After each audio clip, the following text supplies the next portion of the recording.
బాలరాజు బ్రతుకున్నాడని తెలుసుకున్నప్పటి నుంచి దేవాకి నిద్ర పట్టడం లేదు. పైగా వెతికే ప్రయత్నంలోనే ఈ హాఫ్ టికెట్ అయితే కనిపిస్తాడు. గన్ గురిపెట్టి మరి "ఎక్కడున్నాడో చెప్పు, నీకు తెలీదని అనుకుంటున్నాను. కానీ ఖచ్చితంగా తెలిస్తే నాకు చెప్పాలి. లేదా నువ్వు చచ్చిపోతావు" అన్నట్టు బెదిరిస్తాడనమాట. అయితే హాఫ్ టికెట్ నిజం చెప్పడు. వేరే వాళ్ళ దగ్గర నుంచి ఫోన్ తీసుకొని బాలరాజుకి ఫోన్ చేస్తుంటే కలవదనమాట. మరోవైపు బాలరాజు ఇంకొక పనిలో ఉంటాడు. చిన్ని టెన్షన్ పడ్డము, చిన్ని బాధపడడం చూడలేకపోతాడనమాట. తన కూతురు ప్రశాంతంగా స్కూల్‌కి వెళ్లి చదువుకోవాలని, ఎటువంటి టెన్షన్స్ ఉండకూడదని రౌడీలకి వార్నింగ్ ఇస్తాడు. "మీరు ఇలాగే కంటిన్యూ చేస్తే నా కూతురు చదివే స్కూల్‌లో మీరు కబ్జా చేయాలని చూస్తున్నారు.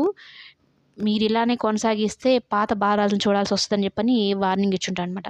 ఆ దెబ్బతో వాళ్ళేంటంటే కావేరి దగ్గరికి వెళ్ళి మోకాళ్ళ మీద నిల్చొని "సారీ అండి.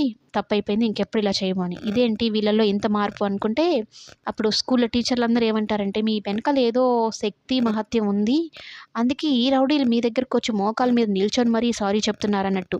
ఎందుకంటే చిన్ని సంతోషంగా ఉండాలి కదా! దానికోసం బాలరాజు ఏమైనా చేసేస్తాడనమాట. ఇక 'శక్తి' అన్నప్పుడు మనకు బాలరాజ్‌ని చూపిస్తారు. ఆ సీన్ అయితే అదిరిపోద్ది. మొత్తం మీద కూతురు కోసం, కూతురు సంతోషం కోసం బాలరాజు దేనికైనా సిద్ధపడిపోతాడు.